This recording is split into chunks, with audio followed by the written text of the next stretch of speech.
The crown hidden in the river spirit's cave. Introduction.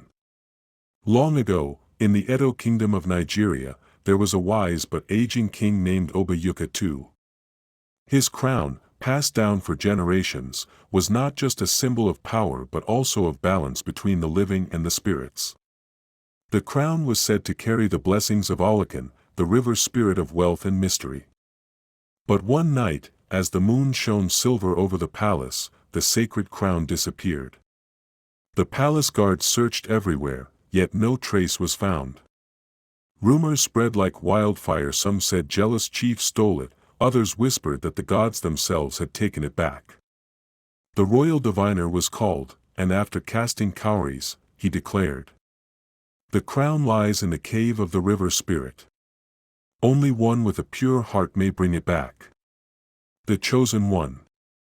The Oba's council worried. None dared approach the river spirit's cave, for many who tried never returned. But among the people was a young fisherman named Osazuwa, humble, hard-working, and kind-hearted. He often gave away half of his catch to widows and orphans, believing that the river always blessed a generous heart. When Osazuwa volunteered, many laughed, "What can a fisherman do that mighty warriors cannot?" But the Oba, seeing the sincerity in his eyes, placed his trust in him. "Go, my son," said the Oba, "but remember courage without humility leads to destruction." Journey to the cave. Osazuwa set out at dawn, with only his paddle, fishing net, and a small calabash of palm oil as offering. The river stretched before him, calm yet deep with secrets. Along the way, he met strange challenges. A whirlpool that nearly swallowed his canoe. A giant crocodile that blocked his path, but when Osazuwa poured palm oil into the water and sang gently, the crocodile let him pass. A mist that made him lose his way, until he prayed to his ancestors and the stars guided him forward. Finally, he reached the cave's entrance, hidden behind a waterfall. The roar of the water was like 1,000 drums, warning him to turn back. But Osazuwa pressed on. Inside the cave. The cave glittered with jewels, gold, and treasures taken from centuries of drowned ships and lost offerings. At its heart stood the river spirit herself, Olakan, radiant, her body flowing like waves, eyes deep as the ocean.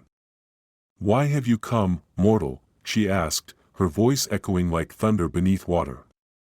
Osazuwa bowed low. "Great Mother, I come not for riches, but for the crown that belongs to my people." Olakan tested him. First, she showed him piles of gold and said, "Take this and leave, no one will know." But Osazuwa refused. Second, she showed him visions of power, himself on the throne, ruling the kingdom. "Take the crown and rule. Why serve when you can reign?" But Osazuwa said, "I am no king. The crown belongs only to the Oba." Finally, she released a wave of spirits, ancestors of those drowned in greed. They surrounded him, whispering temptations. Osazuwa closed his eyes and sang the same song he sang while fishing, about humility, gratitude, and love. Slowly, the spirits faded. Olakan smiled. "You are worthy." She raised the crown, glowing with light, and placed it in his hands. "Remember, this crown is not power. It is service. Tell your king that if he forgets this, the river will claim it again. Return to the kingdom." Osazuwa returned as dawn broke over the Edo lands. The people gathered in awe as he carried the glowing crown through the palace gates. The Oba himself knelt before Olakan's blessing. "Osazuwa, you have done what no warrior could.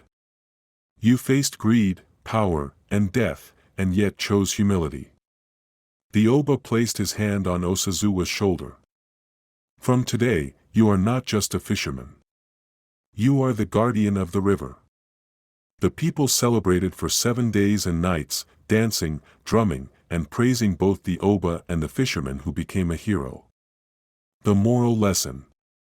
As years passed, the story of Osazuwa and the river spirit's cave was told to every child in Edo. The lesson was clear. True power is not in crowns or riches, but in service and humility. Greed blinds, but a pure heart sees the path. The blessings of the spirits belong only to those who respect both man and nature. And so the crown remained with the kingdom, shining not just as gold, but as a reminder that even the humblest fisherman could carry the weight of a kingdom when guided by truth. Moral: humility and service bring greater honor than wealth or power.